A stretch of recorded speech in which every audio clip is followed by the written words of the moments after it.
একটা অক্ষর যদি কেউ উচ্চারণ করে সাথে সাথে তার আমলনামায় 10টা নেকি লিপিবদ্ধ হয়ে যায়।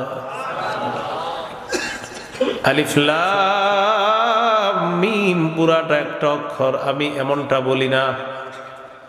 নবীজি বলেন আলিফ একটা অক্ষর, লাম একটা অক্ষর, মিম একটা অক্ষর। কেউ যদি আলিফ লাম মিম এতটুকু উচ্চারণ করে তার আমল নামায় 3 অক্ষর 3 দশে 30টা নেকি লিপিবদ্ধ হয়ে যায়। তাহলে আলিফ লাম মিম এটার অর্থ আল্লাহই ভালো জানেন, এটা আমরা জানি না। এরপরে আল্লাহ বলেন যালিকাল কিতাবু লা রাইবা ফীহ, এটা আল্লাহর কোরআন, এতে কোনো সন্দেহ নাই। এটা আল্লাহর কিতাব, এতে কোনো সন্দেহ নাই। সূরা বাকারার 23 নম্বর আয়াত। এই আয়াতে আল্লাহ বলেন ওয়া ইন কুনতুম ফি রাইবিম মিম্মা নাযালনা আলা আবদিনা ফাতু বিসূরাতিম মিন মিসলিহি। আল্লাহ তাআলা বলেন যদি কোরআনের ব্যাপারে তোমরা সন্দিহান হও, আমার নবী আমার বান্দা মুহাম্মদ সাল্লাল্লাহু আলাইহি ওয়াসাল্লাম এই নবীর উপর যে কোরআন আমি নাজিল করলাম এই ব্যাপারে যদি কোনো সন্দেহান হও, কোনো সন্দেহের মধ্যে থাকো, কোরআনের একটা সূরার মতো বানায়া দেখায়া দাও। 24 নম্বর আয়াতে আল্লাহ বলেন ফাইল্লাম তাফআলু, যদি না পারো, ওয়ালান তাফআলু কিছুতে পারবাও না।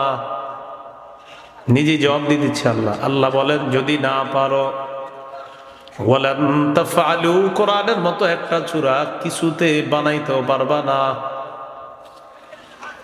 অন্য আয়াতে আল্লাহ বলেন আম ইয়াকুলুনা ইফতারা কুল ফাতু বিআশরি সুওয়ারিম মিসলিহি মুফতারায়াত। তারা বলে এই কোরআন নবী বানিয়েছে। তাহলে বলেন কোরআনের মতো 10টা সূরা বানায় দেখাইতে বলেন। সূরা বানি ইসরাঈলে আল্লাহ বলেন কুল্লা ইন ইজতামাতিল ইনসু ওয়াল জিন্নু আলা আইয়াতু বিমিসলি হাদাল কুরআন লা ইয়াতুনা বিমিসলিহি ওয়ালাউ কানা বা'দুহুম লিবা'দিন যাহীরা। সারা পৃথিবীর জিন ইনসান একত্রিত হয়, একজন আরেকজনকে যদি সহযোগিতা করে কোরআন বানানোর ক্ষেত্রে, আল্লাহ বলেন সবাই সারা জীবন মিলেও কোরআনের মতো বানাতে পারবে না। তাহলে কোরআন অসম্ভব, 10টা সূরা অসম্ভব। আল্লাহ বলেন তাহলে একটা বানায় দেখাও। এটার জবাবও দিয়ে দিলেন ফাইল্লাম তাফআলু ওয়ালান তাফআলু, যদি তোমরা না পারো আর কিছুতে পারবাও না।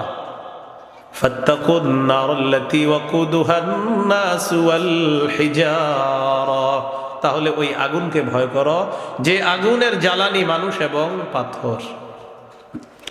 তাহলে কোরআনে কোনো সন্দেহ নাই। আল্লাহ চ্যালেঞ্জ দিছে সন্দেহ থাকলে একটা সূরা বানায়া দেখাও। আল্লাহ জবাব দিয়ে দিছেন পারবা না, পারো নাই আর কিছুতে পারবাও না। 21 পারা 14 নম্বর পৃষ্ঠা সূরা আলিফ লাম মিম আস-সাজদা 2 নম্বর আয়াতে আল্লাহ বলেন আলিফ লাম মিম তানজিলুল কিতাবি লা রাইবা ফীহি মির রাব্বিল আলামিন। আল্লাহ বলেন এই কোরআন আসমান থেকে অবতীর্ণ, আল্লাহর পক্ষ থেকে নাজিলকৃত, লা রাইবা ফীহি এতে কোনো সন্দেহ নাই, এটা বিশ্ব জগতের রব আল্লাহর পক্ষ থেকে অবতীর্ণ কিতাব। লা রাইবা ফীহি সন্দেহ নেই। সূরা ইউনূসের 37 নম্বর আয়াতে আল্লাহ বলেন ওয়া মা কানা হাযাল কুরআনু আন ইফতারা মিন দুনিল্লাহ ولكن تصديق الذي بين يديه وتفصيل الكتاب لا ريب فيه من رب العالمين। আল্লাহ তাআলা বলেন এই কোরআন আল্লাহ ছাড়া কারো পক্ষ থেকে বানানো না, তৈরি করা না। এই কোরআন তার পূর্বে যত কিতাব আছে সবগুলাকে সত্যায়নকারী, পূর্বের সব কিতাবগুলার ব্যাখ্যা দান করে কোরআন। সর্বশেষ আল্লাহ বলেন লা রাইবা ফীহি মির রাব্বিল আলামিন, এটা বিশ্ব জগতের রবের পক্ষ থেকে অবতীর্ণ, এতে কোনো সন্দেহ নাই।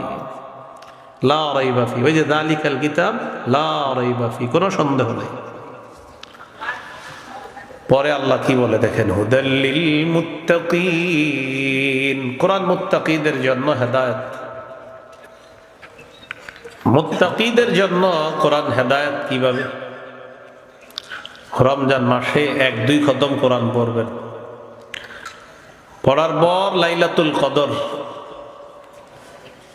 27 রাত্রে কিন্তু আমরা লাইলাতুল কদর মনে করি, যদিও এই মনে করাটা সঠিক না।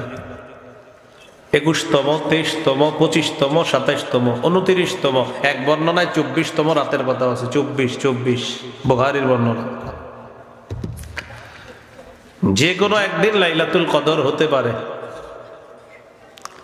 কিন্তু আমরা 27কে মনে করে হুজুরের কাছে গিয়ে দোয়া চাই, হুজুর 2 খতম কোরআন পড়ছি, এটা বক্সায়া দিয়ে লেখে।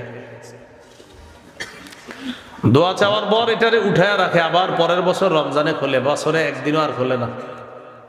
হুদাল্লিল মুত্তাকিন বলছে আল্লাহ, কোরআন হেদায়েত মানে এটা উপরে রেখে দিবেন, আর যখন এটার উপরে ময়লা পড়বে ইমাম সাহেবরা এসে বলবেন, হুজুর এটা দেখেন কিছু করা যায় কিনা।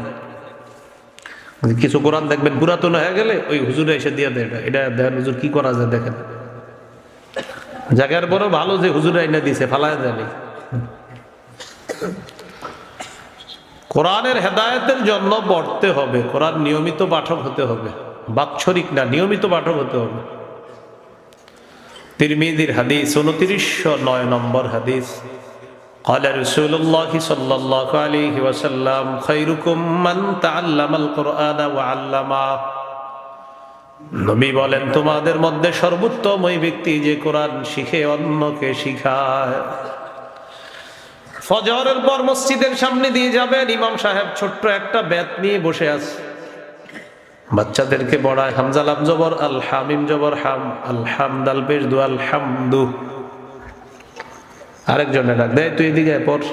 নুন জবর না, সদ জবর স না, সর জবর র না, সর যা, আয় তুই এদিকে। বা জবর বা, শিন জবর শাহ বাসা, র 2 পেশ রুন বাসা রুন। নবী বলেন, যে পড়ায় আর যারা পড়তেছে আমি তাদেরকে সর্বোত্তম বলে ঘোষণা করলাম। এই জন্য ইমাম সাহেব বেতন খালি কমাইব। কি করবেন? স্কেল কত এখন, 6 না 7? 5।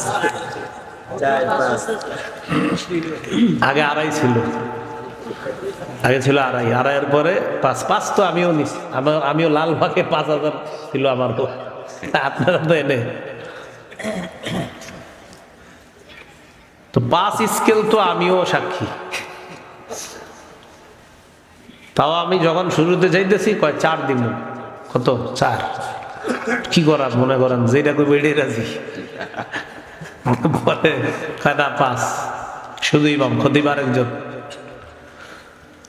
তো এখন দেড়গ্রামে আগে ছিল 2.5, এখন 5-6 স্কেল মনে হয়। তাও 500 বাড়াইতে গেলে 5 মাস পরামর্শ, কি আসলে না কি করবো হুজুরে, বাকি 500টা যে বাড়াবো এটা করবোটা কি, এটা তো আমরা বলতেই হুজুরে, যে হুজুর আপনি কি করবেন এটা আগে বুঝান।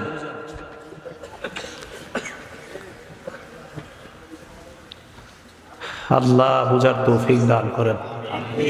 ইমাম সর্বোচ্চ সম্মানের ব্যক্তি আপনাদের প্রত্যেকের এলাকার। এটা এখানে ইমাম সাহেবরা আছে বলে না, পৃথিবীর যে কোনো এলাকার ইমাম সর্বোচ্চ সম্মানিত ব্যক্তি। এই সর্বোচ্চ সম্মানিত ব্যক্তিটাকে যারা সম্মান করবেন, আপনারাও সর্বোচ্চ সম্মানিতই হবেন। কথাটা মাথায় রাখবেন, শুধু মাথায় রাখবেন। মুহাম্মদ সাল্লাল্লাহু আলাইহি সাল্লাম ইমাম ছিলেন। ইমাম কি ছিলেন? হ্যাঁ, ইমাম। সেই নবীর দায়িত্বটা আপনাদের এলাকার ইমামরা পালন করতেছে। আমাদের নবীজি মসজিদে নববীর ইমাম ছিলেন, ইমাম। সেই ইমামতির দায়িত্ব। আর আমি তো বলি যে এই ফিতনার যুগে সর্বশ্রেষ্ঠ খেদমত ইমামতি। ফিতনার যুগে মানে একটা মানুষ, একজন ইমাম যিনি 5 ওয়াক্ত নামাজ, এটা তার ঠিক থাকে। এটা নিয়ে আমি লম্বা একটা লেখাও দিছি। তো কিন্তু দেখেন ওনারা এত কষ্ট করে থাকে, এই জন্য তাদের সর্বোচ্চ সম্মান একটু করার চেষ্টা করবো। অত মশওয়ারা আর মিটিং করেন না। এই জন্য যুবক যারা আছেন আপনারা দায়িত্বে আসতে হবে। যুবকরা দেশ পরিবর্তন করে দিতে পারে, মাশাআল্লাহ। হ্যাঁ, তাদের মাধ্যমে একটা জাতির পরিবর্তন হয়ে যায়। কল্পনাও করে নাই যে এইভাবে এক কথায় 16 বছর শেষ হয়ে যাবে। তো এই জায়গায় তো ঠিক করেছেন, আপনারা মসজিদেরও দায়িত্ব নিতে হবে। যুবকরা মসজিদের দায়িত্বে আসতে হবে। মসজিদের দায়িত্বে এসে ইমাম সাহেবকে সবার আগে রেখে সামাজিক সমস্ত কাজের করার পাশাপাশি ইমাম সাহেব, খতিব সাহেব, ওলামায়ে কেরামের মর্যাদা আমরা তাদেরকে দিই, কিভাবে তাদেরকে নিয়ে কাজ করতে পারি, এই ফিকির যুব সমাজ সবার করতে হবে। আল্লাহ তৌফিক দান করেন। তাহলে দেখেন, মক্তবে যে পড়াইতেছে, ওই মসজিদের বারান্দায় যিনি পড়াইতেছে, রাসূলুল্লাহ সাল্লাল্লাহু আলাইহি সাল্লাম বলেন, খায়রুকুম, তোমাদের মধ্যে সর্বোত্তম ব্যক্তি। তো এই জন্য কোরআন পড়তে হবে, কোরআনের পাঠক হতে হবে। সহিহ বুখারীর বর্ণনা 5011 নম্বর হাদিস। এই হাদিসের মধ্যে আছে, কানা রাজুলুন ইয়াকরাউ সূরাতাল কাহফ, এক ব্যক্তি রাতের বেলা সূরা কাহফ তেলাওয়াত করতেছিলেন। ফাতাওয়াশাতহু সাহাবা, আকাশের মেঘখণ্ড তার বাসার উপর চলে আসছে। ফাজআলা ফারাসুহু ইয়ানফিরু, তার ঘোড়া লাফানো শুরু করে দেয়, ঘোড়া লাফায়। তেলাওয়াত যত বাড়তেছে ঘোড়া তত লাফায়, তেলাওয়াত যত বাড়ে ঘোড়া তত লাফায়, মেঘখণ্ড তত নিকটে আসে। ঘোড়ার লাফালাফি দেখে তিনি তেলাওয়াত বন্ধ করে দিলেন, মেঘখণ্ড আবার শূন্যে বিলীন হয়ে যায়। পরের দিন আল্লাহ নবীর কাছে গেলেন, যাওয়ার পর বললেন, ইয়া রাসূলুল্লাহ, রাতের বেলা এই অবস্থা দেখলাম। নবীজি বলেন, তিলকা সাকিনাতু তানাজ্জালাত বিল কুরআন, কোরআন পড়লে সাকিনা নাজিল হয়, প্রশান্তি নাজিল হয়। গত রাতে তোমার তেলাওয়াতের কারণে আল্লাহ তাআলা যে প্রশান্তি নাজিল করলেন, এই সাকিনা স্বচক্ষে আল্লাহ তোমাকে দেখেছেন, স্বচক্ষে দেখিয়ে দিয়েছেন আল্লাহ। সাকিনা এটা প্রশান্তি। সহিহ মুসলিমের বর্ণনা, ভাই মনিটরের আওয়াজগুলো কমান, আরো মনিটর বক্সের আওয়াজ কমান। সহিহ মুসলিমের বর্ণনা, উসাইদ ইবনে হুযাইর রাদিয়াল্লাহু তাআলা, ঠিক আছে, রাতের বেলা তিনি কোরআন তেলাওয়াত করতেছে ঘোড়ার আস্তাবলের মধ্যে। আমাদের দেশে গোয়ালঘর গরুর ঘরকে বলে, আর ওই দেশে ঘোড়ার ঘরকে ঘোড়ার আস্তাবল। সেখানে তিনি কোরআন পড়তেছে, তার সন্তান ইয়াহিয়া পাশে শুয়ে আছে, ঘুমাইতেছে, ছোট্ট সন্তান ইয়াহিয়া। তিনি কোরআন পড়ে আকাশের একখণ্ড মেঘ তার বাড়ির উপরে চলে আসছে, আর এরকম ছোট ছোট বাতি ওই মেঘখণ্ডের ভিতরে দেখা যাইতেছে, বাতি, এক একটা বাতি। তো তিনি পরে ঘোড়া লাফায়, আর ওই এটা হলো আরেকটা অন্যরকম বিষয়, যেরকম বাতি সহ মেঘখণ্ড।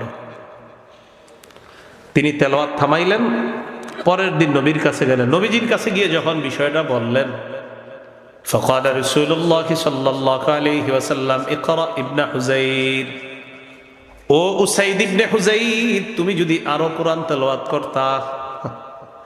সাহাবী বলেন, হুজুর আমি আরো তেলাওয়াত করলাম, ঘোড়া আরো লাফায়। নবীজি বললেন, ও উসাইদ ইবনে হুযাইর, তুমি যদি আরো তেলাওয়াত করতা। তিনি বললেন, হুজুর আরো তেলাওয়াত করলাম, ঘোড়া আরো লাফায়। নবী বললেন, ইস, তুমি যদি আরো পড়তা। সাহাবী বলেন, হুজুর আরো তেলাওয়াত করলাম, ঘোড়া তত লাফায়। দাওয়াত ও তাবলীগের সাথী ভাই যারা আছেন, ফাজাইলে আমলেও এই হাদিসটা আছে। এই সহিহ মুসলিমের এই হাদিসটা ফাজাইলে আমলেও আছে।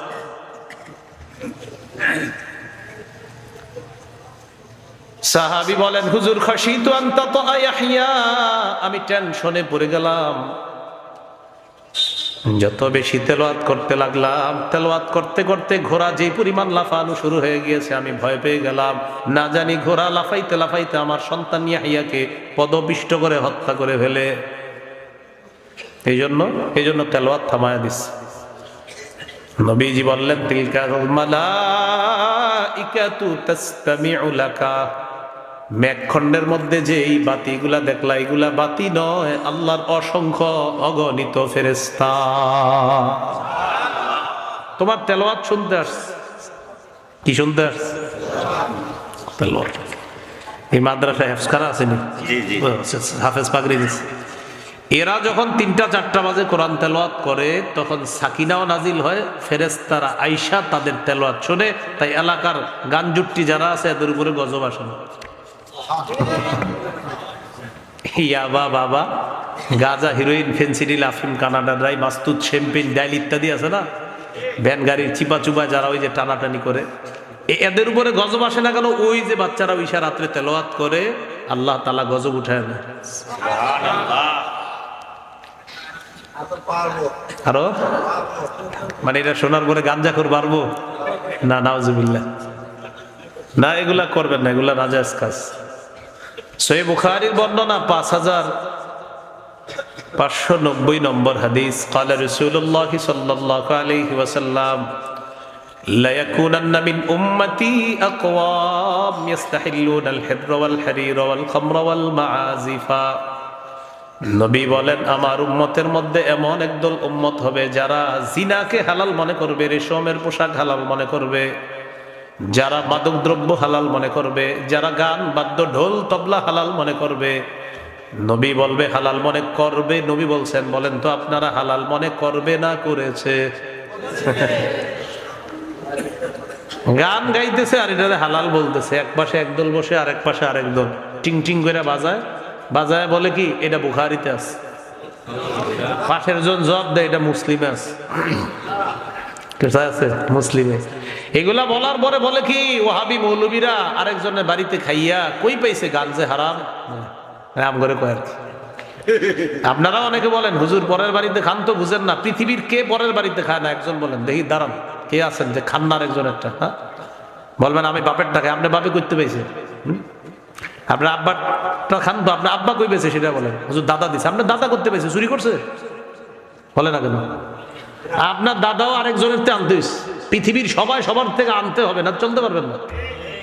খালি হুজুরের উপরে দোষটা পড়ে না, খান সবাই, দোষ হুজুরের। আপনি চাকরি করেন, বেতন পান না, আরে বলেন বেতন পান না, তো আপনি তো পরের বাড়িতে আনতেছেন। আপনি কি ফ্রি খাওয়াবেন? কোন ইমাম সাহেবের কি ফ্রি খাওয়াইতেছেন? উনি আপনার এলাকায় ইমামতি করে বলেই তো নিছেন ঘরে, উনি না হলে তো নিতেন না। তো আপনি কেন বলতেছেন ওনারা আপনি ফ্রি খাওয়াইছেন? এই জন্য ওই যে হ্যাঁ এটাই ঠিক বলছেন, নরম মানুষ কিছু কয় না, সুবহানাল্লাহ সুবহানাল্লাহ করে বা যা মন চাই কইতে থাকে। একজন মানুষ আমার সাথে পারলে সেইখানে আপনি আমার সাথে বসেন যে আপনি প্রমাণ করবেন আপনি নিজেরটা খান। পৃথিবীর কেউ নিজেরটা খায় না, আল্লাহ তারটা আমাকে দিবে, আমারটা তাকে দিবে, তারটা তাকে দিবে, এভাবে চলবে জগৎ।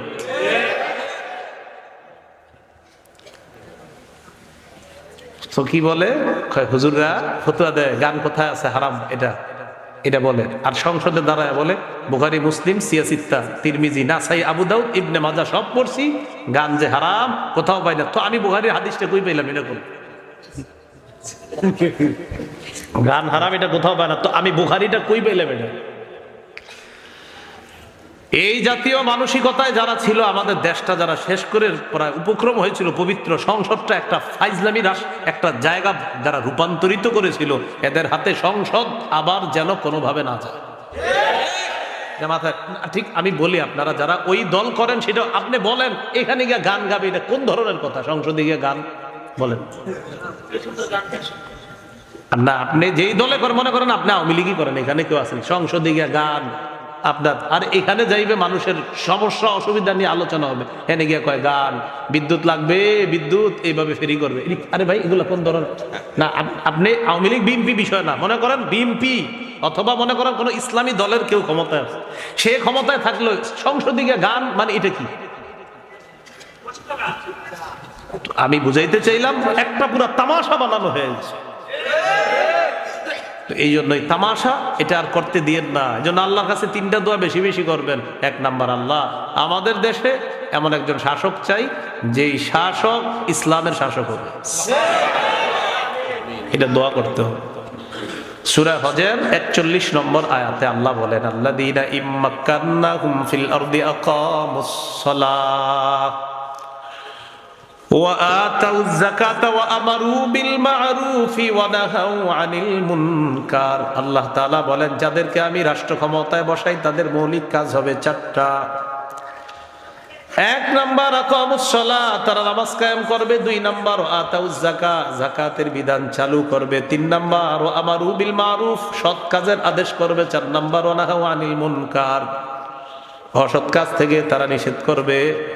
এমন একজন শাসক আল্লাহর কাছে চাইতে হবে আর দোয়া করতে হবে, আল্লাহ আমাদের দেশে শরিয়া আইন চাই আমরা। কি আইন?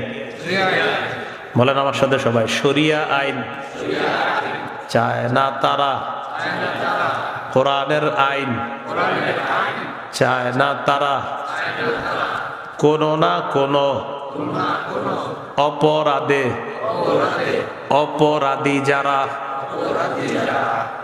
শরিয়া আইন চায় না তারা, কোরআনের আইন চায় না তারা, কোনো না কোনো তো তারা বলল না, খাবারের ব্যবস্থা করা যাবে না, তোমরা মুসলমান চলে আসছে। ইতিমধ্যে নেতাকে বিচ্ছু কামড় দিস, কামড় দেওয়ার পর নেতার জন্য ডাক্তার কবিরা জানছে ভালো হয় না, কয় মুসলমানদের মধ্যে দেখি কোনো কেউ আছে কিনা। গেছে, যাওয়ার পর বললেন আমিনকুম রাকিন, তোমাদের মাঝে কেউ আসো ঝাড়ফুঁক করো। আমির সাহেব বললেন আসি, আমি আছি, চলো আমাদের নেতাকে ফু দিবা। হয় না, যাবো না। কেন? খাওয়ান দিছিলা, এই জন্য যাবো না। তো দেখেন কি বলতেছে, তুমি যদি ফু দাও, ফু দেওয়ার পরে যদি আমাদের নেতা ভালো হয়ে যায় 30টা বকরি দিব। কয়টা বকরি? 30টা। তখন খাওয়ান দেয় না, বকরি দিবি 30টা। তো সাহাবী গেলেন, যাওয়ার পর কি যেন পড়লেন, পড়ার পর নেতাকে ফু দিছে, আল্লাহ সুস্থ করে দিস। বকরি কয়টা? বকরি নিস। নেওয়ার পর সাহাবীদের মধ্যে মতভেদ, আচ্ছা ফু দিয়ে যে বকরি পাইলাম খামু কিনা, জায়েজ আছে কিনা, তো মাসালা জানি না। সাহাবীরা বললেন কিছু করার নাই, তাহলে বকরিগুলা নিয়ে নবীজির কাছে চলে যাই, মাসালা জিজ্ঞাসা করা ছাড়া খাওয়া ঠিক হবে না। নবীজির কাছে গেলেন, হুজুর ফু দিছিলাম, নেতা ভালো হয়ে গেছেন, খাওয়া যাবে? নবীজি বললেন কি বইরা ফু দিছো একটু বলো তো। হুজুর সূরা ফাতিহা পড়ছি, নেতাকে ফু দিছি, আল্লাহ ভালো করে দিস। নবীজি বললেন তোমরাও খাও, আমারও দাও। সুবহানাল্লাহ, তোমরাও খাও, আমারও দাও। এই জন্য ফুটু দিলে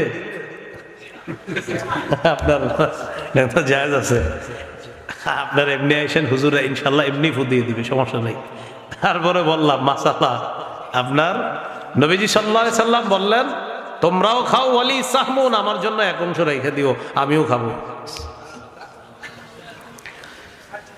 রাত 3টা-4টা বাজে আপনার স্ত্রী পেটে সমস্যা, সন্তানের পেটে সমস্যা, মেয়ের পেটে সমস্যা, হুজুররা ঘুমাইতেছে, ইমাম সাহেব ঘুমায়, সবাই ঘুমাইতেছে, পানি পড়া কোত্থেকে আনবেন?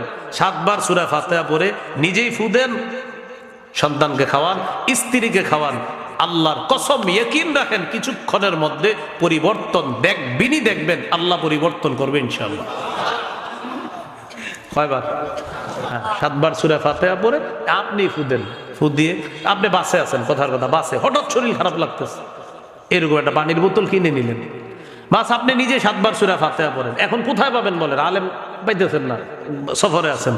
7 বার সূরা ফাতিহা পড়ে নিজেই ফু দেন, আপনি পান করেন, ইয়াকিন রাখেন আল্লাহ তাআলা আপনাকে সুস্থ করবে ইনশাআল্লাহ। হঠাৎ এক জায়গায় একটু আপনার খারাপ লাগতেছে, মাথা ব্যথা হইতেছে, 7 বার সূরা ফাতিহা পড়েন, হাতে ফু দিয়ে এইভাবে এইভাবে এইভাবে আপনি মাথায় দিতে থাকেন। অনেকের বুকে সমস্যা, আপনি সূরা ফাতিহা 7 বার পড়েন, বারবার পড়েন, আপনি হুজুর পড়ছি আবার পড়েন, পড়ছি আবার পড়েন, আপনি এইভাবে বারবার পড়ে এইভাবে আপনি মুছতে থাকেন। আমি সত্যি বলছি আল্লাহ পরিবর্তন করবেন ইনশাআল্লাহ। তাহলে কোরআন মনের রোগেরও প্রতিষেধক, আবার শারীরিক রোগের জন্য ঔষধ আল কোরআন। তো আল্লাহ বলেন মানুষ তোমাদের কাছে এসেছে ওয়াজ, তোমাদের কাছে এসেছে ঔষধ, তোমাদের কাছে এসেছে হেদায়েত, তোমাদের কাছে এসেছে রহমত। এই হেদায়েত, এই ঔষধ, এটা তোমরা গ্রহণ করবো কিভাবে? প্রতিনিয়ত কোরআন পড়বো, এই নিয়তে আল্লাহ আমার হেদায়েত দরকার, আমার অন্তরের রোগের আরোগ্য দরকার, আল্লাহ আমার রহমত দরকার, আমার ওয়াজ দরকার, নসিহত দরকার। এই জন্য প্রতিনিয়ত কোরআনের পাঠক হওয়ার চেষ্টা করব, আল্লাহ তৌফিক দান করে। গেল পাঠক। বলেন আমরা কোরআনের শ্রোতাও হব, বলেন। একটা পাঠক আর একটা শ্রোতা। যেমন আজকে এই মাহফিলটায় মাগরিবের পরে একটা ছেলে কোরআন তেলাওয়াত করছে, হুজুর ঠিক না? এইভাবে মাহফিলগুলো শুরু হয়। তো এইভাবে বলা হয় আমাদের মাহফিলের দ্বিতীয় অধিবেশন শুরু হচ্ছে পবিত্র কোরআন তেলাওয়াতের মাধ্যমে। কোরআনের আলো মাদ্রাসার একজন ছেলের নাম বলা হয়, সে কোরআন তেলাওয়াত করে। দুঃখের বিষয় আর কষ্টের বিষয়, ওই মুহূর্তে আমরা যারা আয়োজক, যিনি আলোচক, তারা কি করি? আলোচক সাহেব মঞ্চে এসে বসে, একটু পরে উনি উঠবে, বয়ান করবে। আলোচকরে আয়োজক এসে জিজ্ঞাসা করে চা খাবেন, পান খাবেন, কিছু দিব, শরীর ঠিক আছে তো, সফরে কোনো সমস্যা নেই তো, কোরআন তেলাওয়াত চলতেছে। কিন্তু মাঠে যারা থাকে তারাও একটা এরকম ভাব হয়, কি অবস্থা, হুজুর একটু পরে বইব, হ্যাঁ হ্যাঁ কথা কইতেছে, মানে তেলাওয়াত চলতেছে, এটা তো সময় নষ্ট হইতেছে, এরকম ভাবসাব আমাদের। আচ্ছা, মাদ্রাসার ভিতরে হয়তো চা পানের ব্যবস্থা অনেক সময় করা হয়, মাহফিলগুলোতে হয়তো এখানেও করা হয়, হয়েছে, চা খায় অনেকে এসে একটু বসে, ওই টাইমে কি করে আপনার সবাই কয় তাড়াতাড়ি চা খায়, একটু পরে হুজুর বয়ান শুরু করবে, মানে এখন যে কাজটা হইতেছে এটা কোনো কাজ না, একটু পরে হুজুরের বয়ান, ওইটা হবে কাজ। তাহলে ওই ছেলেটারে কোরআন তেলাওয়াত কেন দিলেন একটু বলেন আমার? এই যে ছেলেটা কোরআন তেলাওয়াতে দাঁড়াইলো, ওরে কেন তেলাওয়াত দিলাম? আল্লাহ তাআলা কি বলেন? وَإِذَا قُرِئَ الْقُرْآنُ فَاسْتَمِعُوا لَهُ وَأَنصِتُوا لَعَلَّكُمْ تُرْحَمُونَ। সূরা আরাফ 204 নম্বর আয়াত। আল্লাহ বলেন ওয়াইদা কুরিআল কুরআন, যখন কোরআন পাঠ করা হয় তোমাদের কাজ তখন দুইটা। বলেন কোরআন পাঠ করা হলে আমাদের কাজ হবে কয়টা? এক নাম্বার ফাসতামিউ লা, কান পেতে মনোযোগ সহকারে কোরআন তেলাওয়াত শুনবা। দুই নাম্বার আনসিতু, চুপচাপ থাকবা। এক নাম্বার কান পেতে শুনবা, দুই নাম্বার চুপ থাকবা। আল্লাহ বলেন যদি চুপচাপ কোরআন তেলাওয়াত শোনো, লাআল্লাকুম তুরহামুন, তোমাদের প্রতি আল্লাহর পক্ষ থেকে দয়া করা হবে। তাহলে আজকে থেকে আমরা ইনশাআল্লাহ যখন কেউ কোরআন তেলাওয়াত করবে, আমাদের প্রতি আল্লাহর হুকুম দুইটা, কান পেতে শোনো, চুপচাপ থাকো। কান পেতে শোনো, চুপচাপ থাকো। তো যেই ছেলেটা তেলাওয়াত করবে ওই মুহূর্তে আলোচক, আয়োজক, শ্রোতা, মাদ্রাসায় যারা আছি সবাই ভাবে বলবেন ভাই খামোশ হয়ে যান, সবাই কোরআন তেলাওয়াত চলতেছে। কি সাহস করে পারা যাবে তো ইনশাআল্লাহ? এটা ভাই এখন খামোশ, এখন চাটা পড়বো, কিচ্ছু হবে না, চুপচাপ তেলাওয়াত, সবাই মন দিয়ে তেলাওয়াতটা শুনবেন। বললাম তো ইনশাআল্লাহ একটা উপলব্ধি করবেন যে আলাদা একটা প্রশান্তি এই মাহফিলের উপরে উপলব্ধি করতে পারবেন, যে তেলাওয়াত চলতেছে আর সবাই যার যার অবস্থান থেকে চুপচাপ আছে, অসাধারণ এক প্রশান্তি আপনারা অনুভব করবেন। তো এই জন্য কোরআন তেলাওয়াত যে করবে, দুই নাম্বার বিষয়, যে তেলাওয়াত করবে ওরে এখানে বসাবেন, এইখানে বসাবেন। কেন? ওরে আল্লাহ কোরআনের কারণে মর্যাদাবান বানাইছে, আমি আপনি ওর মর্যাদা কেন দিব না? ইবনে মাজার হাদিস 218 নম্বর হাদিস, রাসূলুল্লাহ সাল্লাল্লাহু আলাইহি সাল্লামের সাহাবী ওমর ফারুক রাদিয়াল্লাহু তাআলা আনহুর খেলাফত কাল চলতেছে। মক্কার গভর্নর বানায় দিছে একজনকে, ওই গভর্নরের সাথে উসফান নামক জায়গায় সাক্ষাৎ। উসফান একটা জায়গার নাম, সেখানে সাক্ষাৎ। গভর্নরকে জিজ্ঞাসা করলেন মক্কার আশেপাশে যে গ্রামগুলো আছে এই গ্রামের প্রশাসক কাকে বানিয়েছো? তিনি জবাব দিলেন ইবনে আবজা। ইবনে আবজা নামে একজন রে, কি নাম? ওমর ফারুক রাদিয়াল্লাহু তাআলা আনহু বললেন মান ইবনে আবজা? ইবনে আবজা আবার কে? মক্কার গভর্নর জবাব দিলেন রাজুলুম মিন মাওয়ালিনা, আমিরুল মুমিনিন, আমাদের মধ্যে একজন আজাদকৃত গোলাম হলো ইবনে আবজা।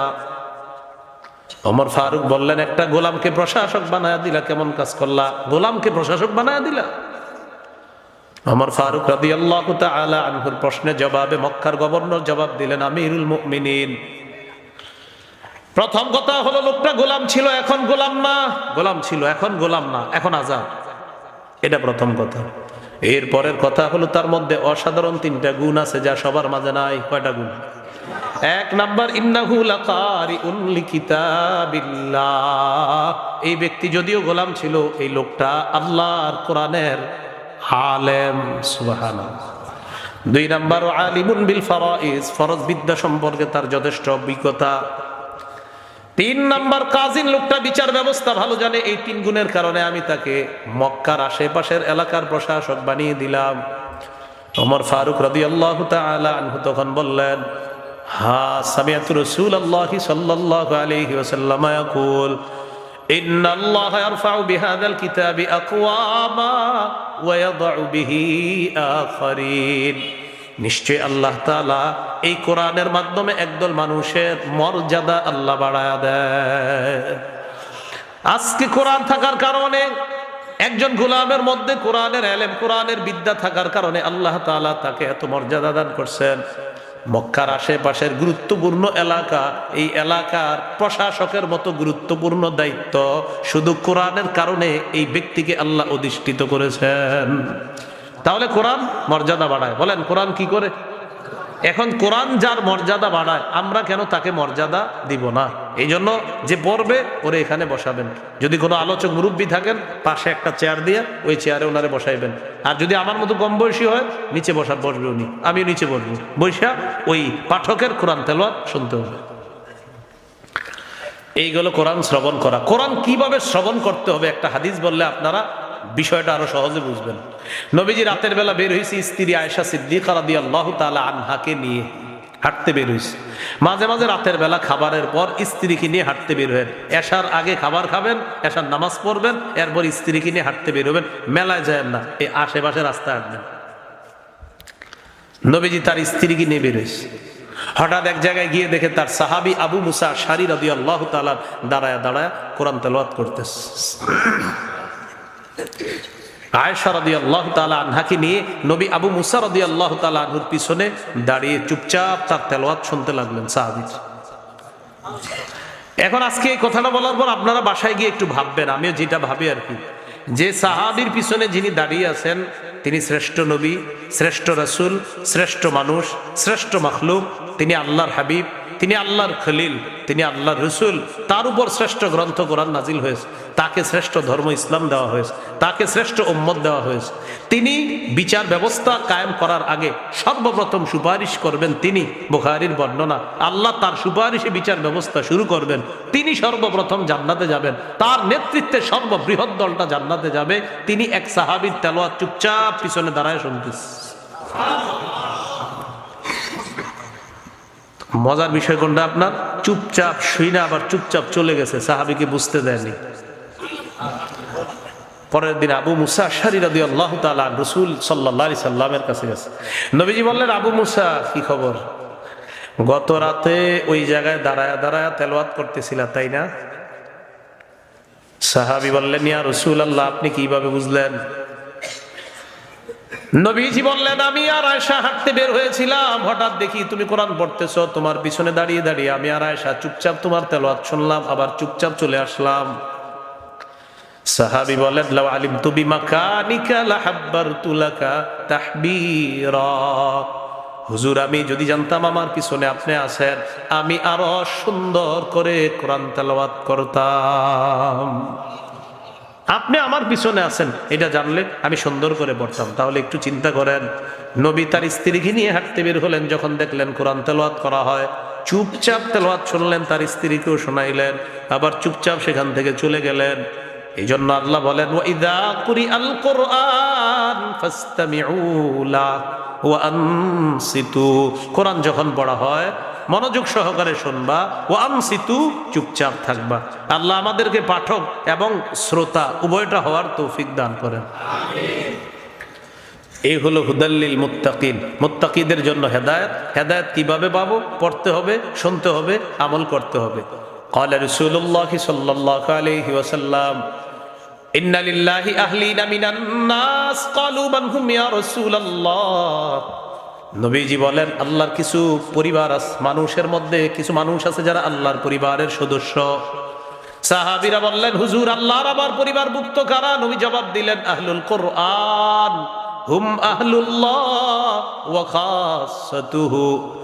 যারা কোরআনের পাঠক, যারা কোরআনের আলেম, যারা কোরআন অনুযায়ী আমল করে, এই কোরআনওয়ালারা আল্লাহর পরিবারভুক্ত এবং আল্লাহ বিশেষ সদস্যদের অন্তর্ভুক্ত হয়ে যায়। আল্লাহ আমাদেরকে কোরআনের সাথে মহব্বত স্থাপন করার তৌফিক দান করেন। 2 পারা 7 নম্বর পৃষ্ঠার শুরুতে আছে সূরা বাকারা 185 নম্বর আয়াত, শাহরু রমাদান আল্লাযী উনজিলা ফীহিল কুরআন হুদাল লিন্নাস। রমজান মাসে কোরআন নাজিল করা হয়েছে, কোরআন মানুষের জন্য হেদায়েত। এই জন্য এখান থেকে যারা হেদায়েত গ্রহণ করতে চায় আল্লাহ তাদেরকে হেদায়েত দান করবেন। সূরা বনী ইসরাঈল আল্লাহ বলেন, ইন্না হাযাল কুরআনা ইয়াহদি লিল্লাতী হিয়া আকওয়াম। আল্লাহ তাআলা বলেন, নিশ্চয়ই এই কোরআন ইয়াহদি, হেদায়েত দেয়, রাস্তা দেখায়, লিল্লাতী হিয়া আকওয়াম, সবচেয়ে সহজ রাস্তা, সঠিক রাস্তা এই কোরআন দেখায় দেয়। সূরা বনী ইসরাঈল 9 নম্বর আয়াতে আল্লাহ বলেন, ইন্না হাযাল কুরআনা ইয়াহদি লিল্লাতী হিয়া আকওয়াম। আল্লাহ বলেন, নিশ্চয়ই এই কোরআন ইয়াহদি, রাস্তা দেখায়, হেদায়েত দেয়, লিল্লাতি হিয়া আকওয়াম, ওই রাস্তা যেটা অধিক সহজ সোজা রাস্তা, সঠিক রাস্তা দেখায়।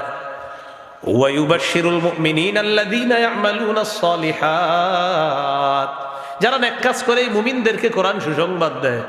আন্না লাহুম আজরান কাবীরা, যারা নেক আমল করবে, কোরআন অনুযায়ী চলবে, আল্লাহর কাছে তাদের জন্য মহা বিরাট প্রতিদান রয়েছে। এই সুসংবাদ কোরআন দেয়। হুদাল্লিল মুত্তাকিন, সামনে যাই। এরপরে আল্লাহ বলেন মুত্তাকি কারা? আল্লাযীনা ইউমিনুনা বিল গায়ব, যারা গায়েবে বিশ্বাস করে। গায়েব কি জিনিস? গায়েব লুকায়িত বস্তু, অদৃশ্য বস্তু, যা দেখা যায় না, ছোঁয়া যায় না, স্পর্শ করা যায় না, এটাকে বলে গায়েব। গায়েব এক বচন, বহু বচন গুয়ুব। গায়েব শব্দটা কোরআনে 49 বার আছে। গাইবুনের বহু বচন গুয়ুব, এটা আছে কোরআনে 4 বার। গাইবুন শব্দটা এক বচন, এটা কোরআনে আছে 49 বার। এটার বহু বচন গুয়ুবুন, এটা কোরআনে আছে 4 বার। তো আল্লাহ বলেন মুত্তাকিদের 1 নাম্বার বৈশিষ্ট্য, তারা গায়েবে বিশ্বাস করে, তারা অদৃশ্যে বিশ্বাস করে। এখন আমরা জানবো ঈমান কাকে বলে। ঈমানের আবিধানিক অর্থ হলো আত-তাসদীক, মেনে নেওয়া। ঈমানের আবিধানিক অর্থ হলো আত-তাসদীক, মেনে নেওয়া, সত্য বলে বিশ্বাস করা। পারিভাষিক অর্থ আত-তাসদীকু বিমা জাআ বিহি রাসূলুল্লাহ সাল্লাল্লাহু আলাইহি ওয়াসাল্লাম মিন ইনদিল্লাহ ওয়াল ইকরারু বিহি, আল্লাহর পক্ষ থেকে নবী জানিয়ে এসেছেন, এটা মেনে নেওয়া এবং এটা স্বীকার করার নাম ঈমান। মুহাদ্দিসিনে কেরাম বলেন 3 জিনিসের নাম ঈমান। এটা একটু মনে রাখবেন। কয় জিনিসের নাম ঈমান?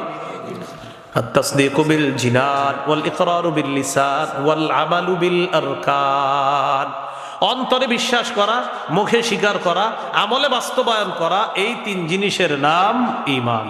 ভাই, কয় জিনিসের নাম ঈমান? 3 জিনিস। অন্তরে বিশ্বাস করা, মুখে স্বীকার করা, আমলে বাস্তবায়ন করা। এখন একটু আমার সাথে বলেন, বলেন মৌলিক ভাবে 6টি বিশ্বাসের নাম ঈমান। বলেন তো মৌলিক কয় বিশ্বাসের নাম ঈমান? সহিহ বুখারীর বর্ণনা 4777 নম্বর হাদিস। জিবরিল আমিন রাসূলুল্লাহ সাল্লাল্লাহু আলাইহি সাল্লামের কাছে আসছে। আসার পর বললেন মাল ঈমানু ইয়া রাসূলুল্লাহ, হুজুর ঈমান কি জিনিস আপনার কাছে জানতে চাই। নবীজি বললেন আল ঈমানু আন তুমিনা বিল্লাহ, ঈমান হলো আল্লাহকে বিশ্বাস করা। 2 নাম্বার ওয়া মালাইকাতিহি, আল্লাহর ফেরেশতাদেরকে বিশ্বাস করা। 3 নাম্বার ওয়া কুতুবিহি, আল্লাহর কিতাব বিশ্বাস করা। 4 নাম্বার ওয়া রুসুলিহি, আল্লাহর রাসূলদেরকে বিশ্বাস করা। 5 নাম্বার ওয়া লিকাইহি, আল্লাহর সাথে সাক্ষাৎ হবে, এই সাক্ষাৎকে বিশ্বাস করা। 6 নাম্বার ওয়া তুমিনা বিল বাসিল আখির, মরণের পর আরেকটা জগৎ আছে, পুনরুত্থান হবে, এই পুনরুত্থান হওয়ার পর আরেকটা জগৎ, ওই জগৎকে বিশ্বাস করা। এই 6টা বিশ্বাসের নাম হলো ঈমান। বলেন কয় বিশ্বাসের নাম ঈমান? 6 বিশ্বাসের নাম ঈমান। এখন বলেন আল্লাহকে দেখি, বলেন সব আল্লাহকে দেখি, বিশ্বাস করি, এটার নাম ঈমান বিল গায়ব। ফেরেশতাদেরকে দেখি, বিশ্বাস করি, এটার নাম ঈমান বিল গায়ব। বলেন জান্নাত দেখি, জাহান্নাম দেখি, পুলসিরাত, মিজান, হাসরের মাঠ, এই যে যা দেখি না বিশ্বাস করি, এটা ঈমান বিল গায়ব। মুত্তাকিদের 1 নাম্বার বৈশিষ্ট্য, যারা আল্লাহকে না দেখে, জান্নাত না দেখে, জাহান্নাম না দেখে, হাসর নসর পুলসিরাত, জান্নাত জাহান্নাম ইত্যাদি না দেখে, মিজান না দেখেও বিশ্বাস করে, আল্লাহ বলেন মুত্তাকিদের 1 নাম্বার বৈশিষ্ট্য, তারা মুত্তাকি। 2 নাম্বার ওয়া ইউকিমুনাস সালাহ, যারা নামাজ কায়েম করে। বলেন নামাজ কি করে? নামাজ পড়ে নাকি কায়েম করে? সূরা বাকারা 43 নম্বর আয়াতে আল্লাহ বলেন ওয়া আকিমুস সালাহ ওয়া আতুজ যাকাতা ওয়ারকাউ মা'আর রাকিঈন, তোমরা নামাজ কায়েম করো, তোমরা যাকাত দাও, তোমরা রুকুকারীদের সাথে রুকু করো। সূরা বাকারা 238 নম্বর আয়াতে আল্লাহ বলেন হাফিজু আলাস সালাওয়াত, তোমরা নামাজ সমূহের প্রতি যত্নবান হও।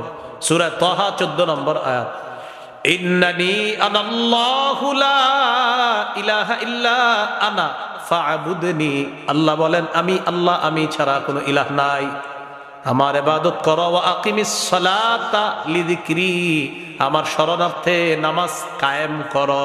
গুরুত্বপূর্ণ একটা আলোচনার দিকে যাচ্ছি আমরা। বলেন নামাজ পড়ো না কায়েম করো? কায়েম করো।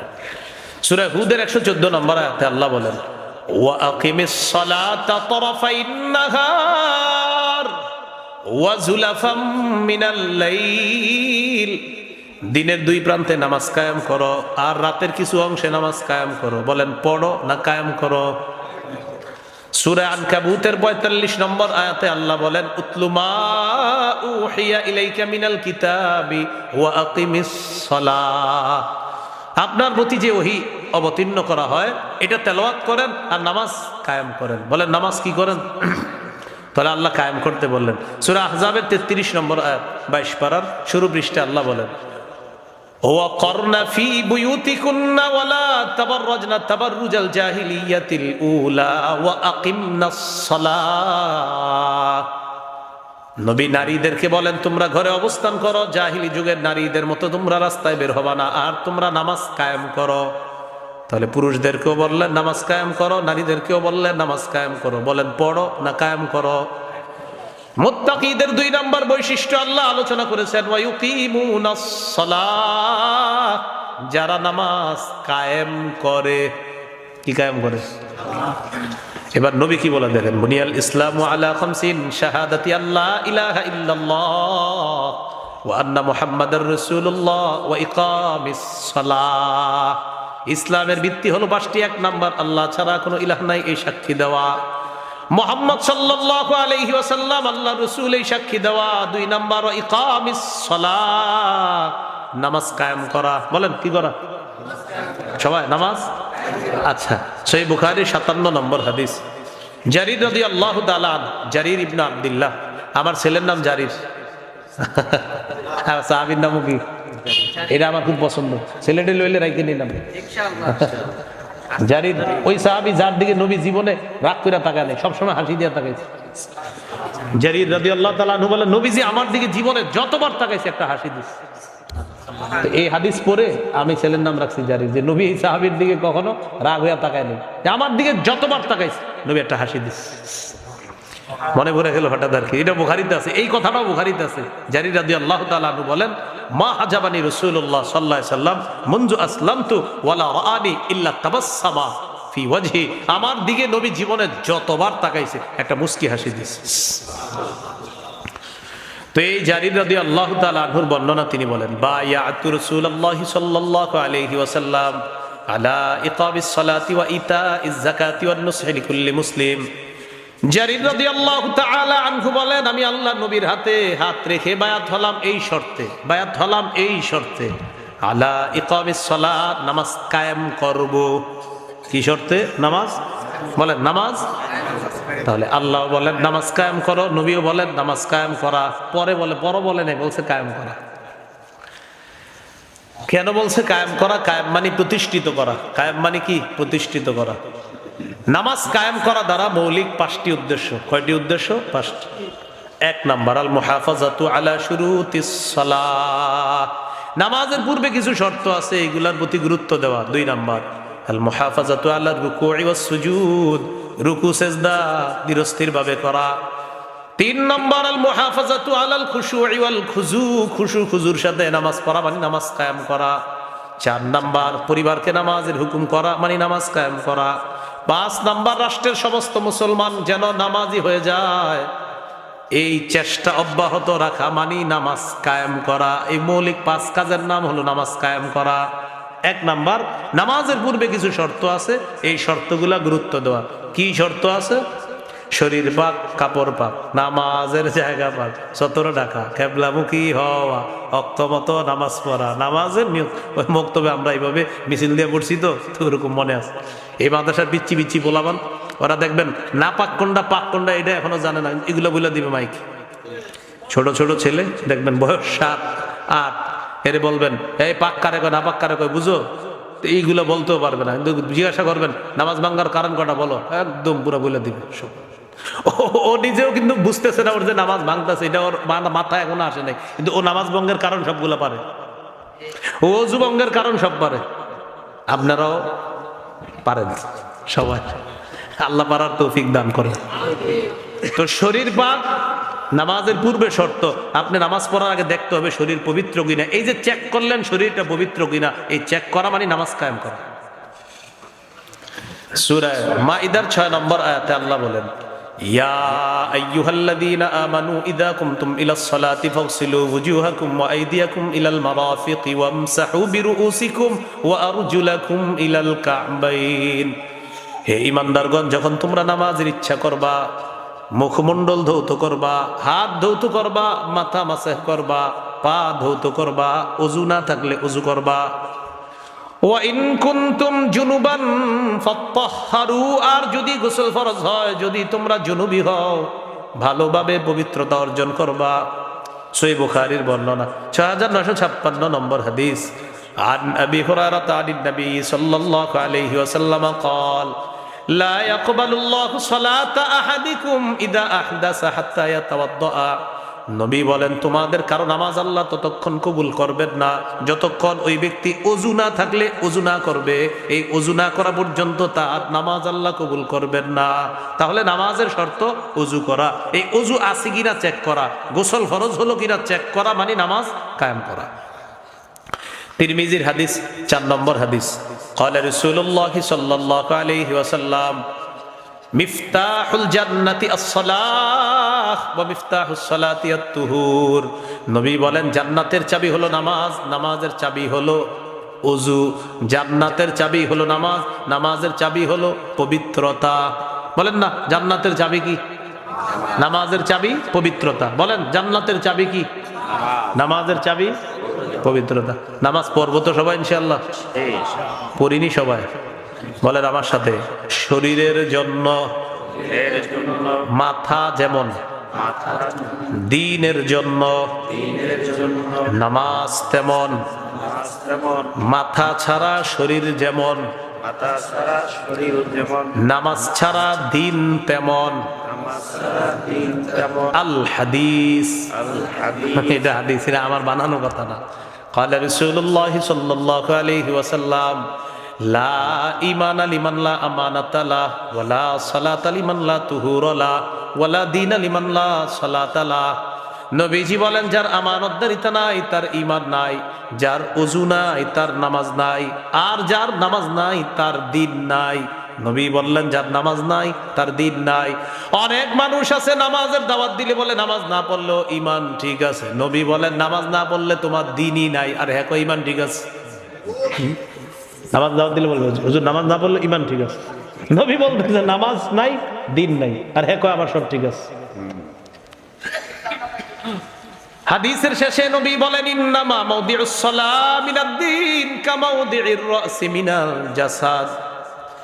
দ্বীনের জন্য নামাজের অবস্থান হলো তেমন, মাথার অবস্থা যেমন। কি বলে দেখেন নবী, শরীরের জন্য মাথার অবস্থা যেমন, দ্বীনের জন্য নামাজের অবস্থা তেমন। কেউ যদি নামাজ না পড়ে তার বলবেন তোর মাথা নাই, বলবেন মাথা নাই মানে এই যে মাথা আছে, বলবেন নাই।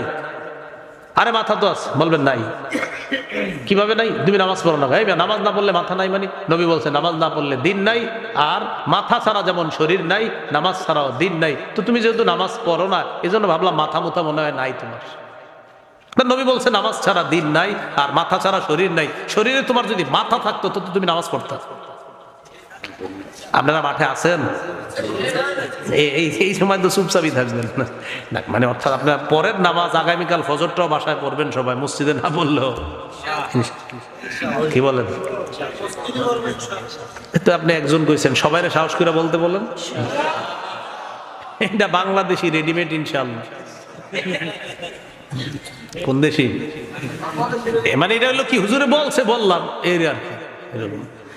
কিন্তু এরকম যে হুজুর আপনার দেখাই দিব কালকে ফজর মসজিদে পইরেই ইমাম সাহেবের খোঁজ নিবেন, আমরা দেখাই দিব, এরকম মানসিকতা কয়জনের? যে হুজুর আপনি এরকম বললেন, হ্যাঁ আপনার কালকে আমরা খোঁজ দিব, আমরা যে নামাজ পড়ছি মসজিদে, কি এরকম সাহস করতে পারবেন?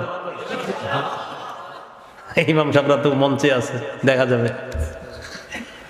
আল্লাহ আমাদের সকলকে ইনশাআল্লাহটা বাস্তবে যেন ইনশাআল্লাহ হয়, আল্লাহ তৌফিক দান করেন। ইবনে মাজার হাদিস 278-279 নম্বর হাদিস। قال رسول الله صلى الله عليه وسلم ইস্তাকিমু ফানি'ম্মা আন তাস্তাকিমু। আল্লাহ নবী বলেন, দ্বীনের উপর অটল থাকো, দ্বীনের উপর অটল থাকাই তোমাদের জন্য কল্যাণকর। এরপর নবী বলেন, ওয়া'লামু আন্না মিন আফজালি আমালিকুম আস-সালাহ। ও আমার উম্মত, তোমাদের শ্রেষ্ঠ আমল হলো নামাজ।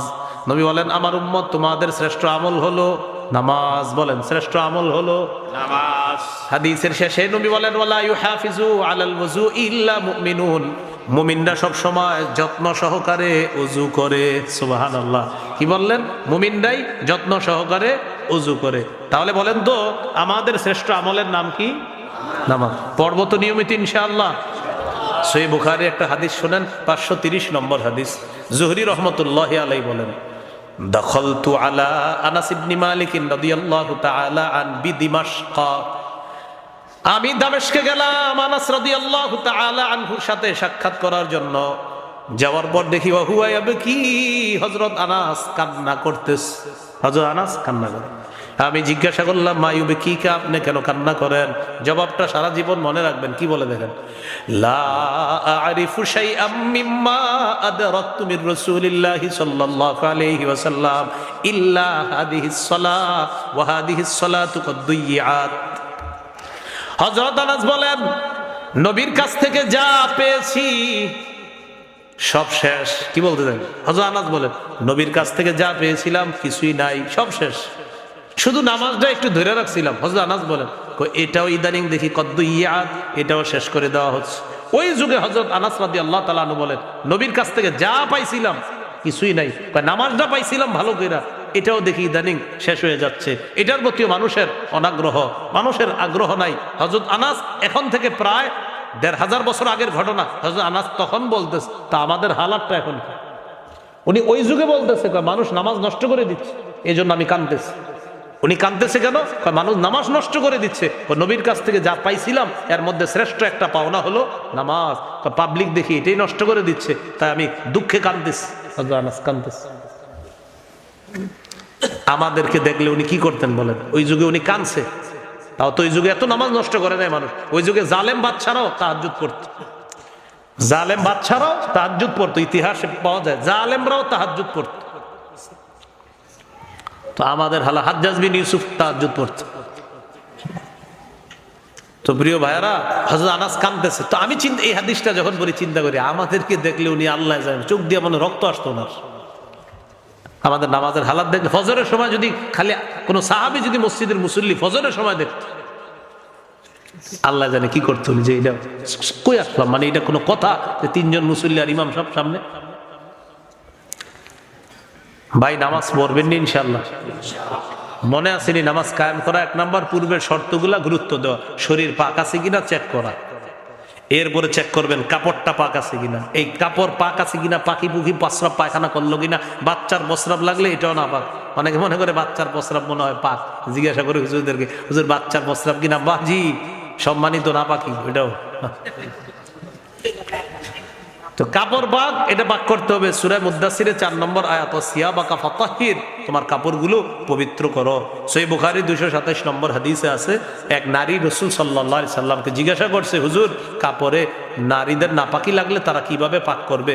নবী বললেন তাহুত্তুহু, ঘষবে, সুম্মা তুকরিসুহু বিল মা, পানি দিয়ে রিগড়িয়ে নিবে কাপড়টা, এরপর তানদাহুহু, এটাকে চিপবে, এরপর শুকাতে দেবে, পবিত্র হওয়ার পর সুম্মা তুসাল্লি ফিহি, ওই কাপড়ে নামাজ পড়বে। এখান থেকে বোঝা যায় কাপড় পবিত্র হওয়া জরুরি। নামাজের জায়গা পাক হইতে হবে, আপনি যেখানে নামাজ পড়বেন এটা পবিত্র আছে কিনা দেখতে হবে। এই যে চেক করাটা নামাজ কায়েম করা। সহিহ বুখারী 438 নম্বর হাদিসে আছে নবীজি বলেন আমাকে 5টি জিনিস দেওয়া হয়েছে স্পেশাল, এর মধ্যে একটা জুইলাত লিয়াল আরদু মাসজিদান ওয়া তাহুরা, পুরা পৃথিবীর জমিনটা আমার জন্য পবিত্র, আমার জন্য মসজিদ, আমার উম্মতের জন্য পবিত্র, আমার উম্মতের জন্য পুরা গোটা দুনিয়াটাই মসজিদ। যেখানে নামাজের সময় হবে আমার উম্মত সেখানে নামাজ আদায় করবে, আল্লাহ তার নামাজ কবুল করে নেবেন। এখন একটু বুঝেন, তাহলে জমিন পবিত্র, বলেন জমিন। আমরা এটারে অপবিত্র বানাই, তো যদি বানাই এজন্য চেক করতে হবে কোনো অপবিত্র লাগাইছি কিনা, এই অপবিত্রতা দূর করতে হবে, নামাজের জায়গা পাক আছে কিনা চেক করা, নামাজ কায়েম করা। সতর ঢেকে নামাজ পড়া, সূরা আরাফের 31 নম্বর আয়াত। আল্লাহ তাআলা বলেন ইয়া বানি আদম খুযু জিনাতাকুম ইনদা কুল্লি মসজিদ, প্রত্যেক নামাজের সময় সুন্দর পোশাক পরো। গরমকালে এলাকার কিছু মানুষ আছে, এটা হুজুররা বলতে পারবে, পুকুরের সামনে, মসজিদের সামনে একটা পুকুর আছে, ওইটাতে গোসলটা কইরা উঠেই মনে মতে মানে গামছাটা গায়ে দিয়া দাঁড়ায় গেছে। আপনি একটু মোবাইল দিয়ে একটা ভিডিও চালু করে রাখবেন পাশে, আপনি যে পড়তেছেন গামছা গায়ে দিয়ে আপনি চালু করে আপনার নামাজটা আপনি একটু ভিডিও করেন, করার পরে আপনি নিজে দেখেন এই যে সম্মানিত আপনি নামাজ পড়তেছেন, গামছাটা গায়ে দিয়া আপনার কেমন দেখা যায় একটু দেখেন। কারণ আপনি বলবেন ইন্না লিল্লাহ, এটা কি আমি, তো বুঝেন আল্লাহর সামনে আপনার কেমন দেখা যাইতেছে। আগে তো আপনি চেক করেন এই যে এটা আমি। তো এই জন্য বেশভূষা সুন্দর করে নামাজ পড়বো ইনশাআল্লাহ, কেবলামুখী হয়ে নামাজ পড়া।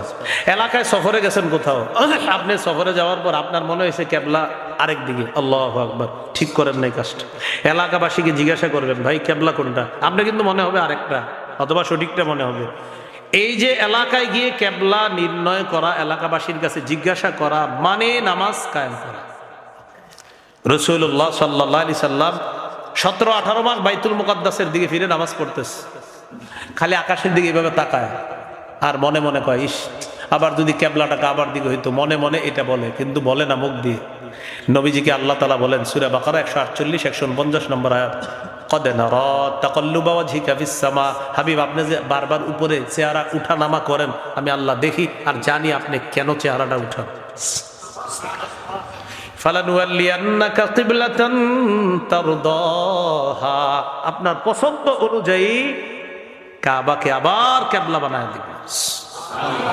4 রাকাত ওয়ালা নামাজে নবীজি দাঁড়াইছে, 2 রাকাত বাইতুল মুকাদ্দাসের দিকে ফিরে পড়ে ফেলছে। জিবরিল আমিন আয়েশা কয় হুজুর ঘুরে যান, বাকি 2 রাকাত কাবার দিকে ফিরে পড়েন, কেবলা পরিবর্তন হয়ে গেছে। এক নামাজ কয় কেবলার দিকে পড়ছে, এই জন্য ওই মসজিদকে বলা হয় মসজিদু জিল কিবলাতাইন, 2 কেবলার মসজিদ, মানে এক নামাজ, একই নামাজ 2 কেবলার দিকে ফিরে পড়ছে, এই জন্য ওই মসজিদের নাম হয়ে গেছে 2 কেবলার মসজিদ। এরপরে সময় মতো নামাজ পড়া, সূরা নিসা 103 নম্বর আয়াত, ইন্নাস সালাতা কানাত আলাল মুমিনিনা কিতাবাম মাওকুতা, মুমিনদের উপর সময় মতো নামাজ পড়া ফরজ। সহিহ বুখারীর 527 নম্বর হাদিস, নবীজির প্রশ্ন করছে আব্দুল্লাহ ইবনে মাসউদ রাদিয়াল্লাহু তাআলা, আল্লাহর কাছে সবচেয়ে পছন্দনীয় আমল কোনটি? নবী বললেন আস-সালাতু আলা ওয়াক্তিহা, সময় মতো নামাজ পড়া। মাগরিবের সময় বক্তা রিসিভ করতে যান যারা, কোন সময় বলেন? সবাই বলেন। অনেক সময় কর্তৃপক্ষ মাগরিবের সময়ও বক্তা রিসিভ করতে পাঠায়, যিনি মাগরিব পরে বয়ান করবে। উনি যদি ভাইরাল বক্তা হয় তাহলে 40 জনে পাঠায় মোটরসাইকেল দিয়ে, ভাইরাল হইলে। আর বর্তমান বাংলাদেশের সবচেয়ে 1 নম্বর যোগ্যতা হলো ভাইরাল। এই সার্টিফিকেট যদি কারো হয়ে যায় ব্যাস আপনি হয়ে গেল। যেমন আমিও ভাইরাল যোগ্যতা, আমিও কিন্তু মাশাআল্লাহ প্রথম দিকে আছি। আপনার এলেম কালাম থাক বা না থাক, আপনি ভাইরাল। আপনার নিচে 200 শাইখুল হাদিসের নাম লিখবো নিচে, আপনার নিচে এরকম বইরা লাগবো, হ্যাঁ তো শাইখ ভাই, হ্যাঁ শাইখুল হাদিস, নিচে নাম লেখছেন শাইখুল হাদিস, ভাইরাল তো আর না। কি হাদিস? শাইখুল হাদিস কি না, ভাইরাল না। এটা কি মাদারীপুর পড়ছে? শরীয়তপুর। মাদারীপুরে এক বয়ানে আমার নিচে শিবচর মাদ্রাসার মোতামিম সাহেবের নাম, শিবচর মাদ্রাসা। আমরা যখন হেদায়েতুন নাহু বরি, কাফিয়া বরি হেদায়েতুন নাহু, ওই সময় যাত্রাবাড়ি দাওয়াতুল হকের মাহফিলে যাইতাম শুধু ওনার বাংলা শোনার জন্য। উনি বাংলা খুব সুন্দর বলতে পারে। আপনার এই যে শিবচরের মধ্যে, হ্যাঁ, মাওলানা নেয়ামতুল্লাহ ফরি সাহেব যাত্রাবাড়ি শায়েখের জামাই, তো ওনার বাংলা বলা, আমাদের বাংলাদেশের অনেক বড় বড় বাংলা সাহিত্যিকরা ওনার মধ্যে সুন্দর বাংলা বলতে পারবে না, খুব সুন্দর বাংলা বলে। ওনার বাংলা শোনার জন্য আমরা যাইতাম। এক জায়গায় গিয়া দেখি কি আমার নাম উপরে, ওনার নাম নিচে। তো আমি তখন বুঝলাম, হায় রে ভাইরাল, তুমি যে কত আগায় দিলে আমারে। এই যোগ্যতায় আপনি সবার উপরে থাকবেন ব্যাস। অথচ ওনার এলেম কালাম বয়স কোন দিক দিয়ে ওনার ধারে কাছে যাওয়ারও যোগ্যতা নাই, তো নিচে নামটা ছোট্ট করে দিস। এই যোগ্যতায় যদি আপনি আগায় যান, মাশাআল্লাহ, আপনি সূরা ফাতিহা 14টা ভুলও যদি করেন, আপনি ভাইরাল। আপনার নাম সবার উপরে, নিচে থাকবে ওই হুজুরের বুখারী পড়ায়, বুখারী না পড়ায়, ভাইরাল তো না। তো হুজুরে রিসিভ করতে পাঠায় মোটরসাইকেল অনেকগুলা। তো যাই হোক, পাঠাইছে ভালো কথা। মাগরিবের সময় যারা যাবেন, আল্লাহর রাস্তায় মাগরিবটা সময় মতো পড়ে নিয়েন। কারণ মোটরসাইকেল ওলারা কি করে, মাগরিব চলে মসজিদে ঢুকে না, কারণ নামাজ যাক হুজুর না যাক, কি যাক নামাজ যাক হুজুর, কারণ হুজুর চলে গেলে কয়েকটা ক্ষতি আছে। ভিডিও হবে না, দ্বিতীয় ক্ষতি ফেসবুকে আপলোড হবে না, তৃতীয় ক্ষতি আমরা যে লিখবো আরিফ বিন হাবিবের সাথে কাটানো কিছু মুহূর্ত, এই কথাটা লেখা হবে না। আল্লাহর রাস্তায় এই কাজ করেন না। বলেন নামাজ বড় না হুজুর বড়? নামাজ বড় না মাহফিল বড়? তো আপনি মাগরিবের সময় কেন আপনি ওই দিক খাড়ায় থাকবেন? আপনি হুজুরের ফোন দিয়ে বলেন, হুজুর আসেন আমরা মসজিদে আসি, বাস শেষ হয়ে গেল। তো মাগরিবের সময় বিশেষ করে আপনি আয়োজক, ভবিষ্যতে মাগরিবের সময় একটু খেয়াল রাখবেন, আয়োজক না, যাদেরকে পাঠান বলে দিবেন, ভাই যেখানে যাও মাগরিব টাইম মতো করে নিবা, হুজুরে বলে দিবা, এইভাবে তোমাদের সাথে যেন কানেক্ট থাকে। হুজুরে নামাজ মাগরিবের সময় খুব গুরুত্ব, কারণ মাগরিব তো সময় বেশিক্ষণ থাকে না, বলে দিবেন মাগরিব পড়ে নিবা, বলেন ইনশাআল্লাহ। বাংলাদেশ এয়ারপোর্টে মাগরিব পড়ছেন সময় মতো, পড়ার পর প্লেনে উঠছেন, ওঠার পর পশ্চিম দিকে হজমরা যাবেন, কিছুক্ষণ পরে যায় দেখেন কি সূর্য এখনো ডুবে না। বাংলাদেশ এয়ারপোর্টে মাগরিব পড়ছেন সময় মতো, পড়ার পর প্লেনে উঠছেন, পশ্চিমের দিকে গেছে কিছুক্ষণ প্লেন, পশ্চিম দিকে যাওয়ার পর দেখেন সূর্য এখনো ডুবে নাই, একটু পরে সূর্য ডুবছে। তো সূর্য ডুবার পর প্লেনে যদি হুজুররা থাকে, কিছু হুজুর আয় রে পাবলিক জ্বালায় আসে পুরা, হুজুর এখন কি আবার মাগরিব পড়মু, এরকম খালি জিজ্ঞাসা করবো ইচ্ছা মতো। তা আপনার আব্বা আম্মা হজমরা যাবে, বলে দিবেন দিনে এক ওক্ত নামাজ একবারই ফরজ, একদিনে এক ওক্ত নামাজ একবারই ফরজ, একদিনে এক ওক্ত নামাজ একবারই ফরজ। তাহলে মাগরিব ফরজ পড়ে ফেলছেন, আর পড়া লাগবে না। ওই যদিও আপনি গেছেন, যাওয়ার পরে সূর্য ডুবে গেছে, আবার রাত হয়েছে, সন্ধ্যা হয়েছে, আবার আপনার মাগরিব পড়া লাগবে না। মনে থাকবে না ইনশাল্লাহ কথাটা? তো এই সময় মতো নামাজ পড়া মানে নামাজ কায়েম করা, এরপরে নামাজের নিয়ত করা, বিশুদ্ধ নিয়তের সাথে নামাজ পড়া। সহিহ বুখারীর 1 নম্বর হাদিস, ইন্নামাল আমালু বিন্নিয়াত, আমলের প্রতিদান বিশুদ্ধ নিয়তের সাথে। এইভাবে আমরা নামাজ কায়েম করব ইনশাআল্লাহ। পরিবারকে নামাজের কথা বলবো, রাষ্ট্রের প্রত্যেকটা মুসলমানকে নামাজি বানানোর চেষ্টা করব। আল্লাহ তাআলা আমাদের সকলকে কোরআনের পাঠক, কোরআনের শ্রোতা, নামাজ কায়েমকারী, নামাজ আদায়কারী, নামাজের হুকুমকারী, পরিবারে দায়িত্বশীল হিসাবে সন্তান, স্ত্রী, পরিবার, তাদের সকলকে নামাজি বানানোর চেষ্টা, এই সবগুলা মেহনত যেন আমরা করে হুদাল্লিল মুত্তাকিন, মুত্তাকিদের জন্য হেদায়েত। আর মুত্তাকি কারা?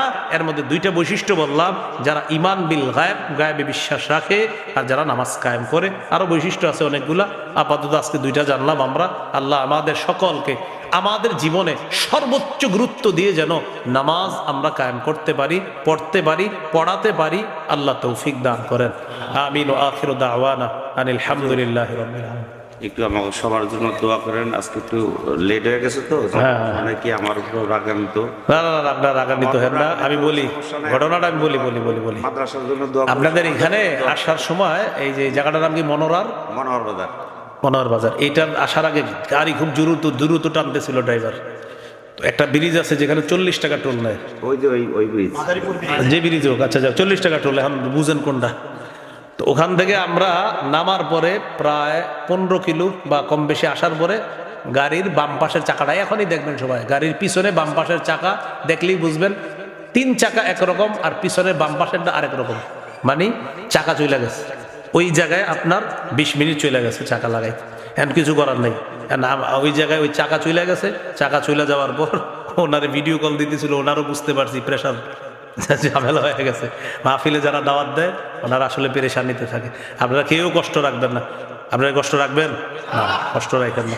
এতক্ষণ কিছু শিখতে পারছি না বলেন, তো এই জন্য আমরা কেউ কারো প্রতি কষ্ট রাখবো না, কারো প্রতি আমরা কষ্ট রাখবো না। এবং এই বিষয়ে আগামীকালকেও কোনো আলোচনা করবো না। বাস যেটা হয়ে গেছে হয়ে গেছে, এটা আল্লাহর পক্ষ থেকে হয়ে গেছে, কিছু করার নাই। তো গাড়ি এত দ্রুত টানতেছিল, আপনার ওই বাম পাশের পিছনের চাকাটা আপনি এখনই দেখবেন, চাকা একটা গাড়ির পিছনে আছে আর একটা গাড়ির নিচে আছে, ওইটা দেখবেন চিকন একটা চাকা। এটা হলো আপনার ওইটার পরিবর্তে এটা লাগানো হয়েছে, স্পেয়ার চাকা। হ্যাঁ, ওইটা লাগানো হয়েছে, একটু আগে দেখলে বুঝবেন আপনারা পিছনের চাকাটা। তো এই জন্য আসলে কিছু করার নাই, এটা আল্লাহর ফায়সালা। এখন এটার মধ্যে হয়তো কোনো কল্যাণ আছে, তো এই জন্য আমরা কেউ এইগুলা ব্যাপারে আমরা কোনো মনোকষ্ট নিব না। আর আলোচক একটু দেরি করলে সবাই টেনশনে পড়ে, মনে হয় হুজুর আসবে না। আমি যদি কোনোদিন কথা দিয়ে ফেলি মনে করেন, আর যদি আমি অসুস্থ না হই, আমি যেইভাবে হোক ইনশাল্লাহ আসবে। যদি কথা দেই, সাধারণ তো আমি সহজে কথা দেই না, খালি কয় দেন, আমি না দিমু না। কিন্তু যদি দিয়ে ফেলি তো যেভাবে হোক আসার চেষ্টা করি। কিন্তু প্রথম কথা হলো আমি সহজে রাজি হই না কোথাও যাওয়ার জন্য। আমি মাহফিল নেওয়ার জন্য রাজি এত সহজে হই না, একদম না, হই না। কিন্তু যদি বলে ফেলি তখন আমি যেভাবে হোক যাওয়ার চেষ্টা করি। এইটা একটা মানসিকতা। তো এই জন্য আপনার সহজে মাহফিল দেই না, দিয়ে দিলে মিস করি না, আলহামদুলিল্লাহ। আর যদি অসুস্থতা কোনো বিভিন্ন বিষয়, সেটাও যোগাযোগ করা। গত বছর অসুস্থতা নিয়ে 14 দিন অসুস্থ ছিলাম, 14 দিনেই একটা মাহফিলও ক্যান্সেল হয় নাই বলতে আসেন হুজুর, আপনি লাস্টটা এলো তো এই দেখ গেছি, যাওয়ার পরে কয় হুজুর 10 মিনিট বললো হইব, তো পাবলিক কি আর 10 মিনিটের লেগে বসে? এসে ধরে বসে রয়েছে, তো আপনার বয়ান করতে করতে 60 মিনিট হইলে কয় হুজুর থাক, শরীরে সমস্যা হইব, তাই দেন।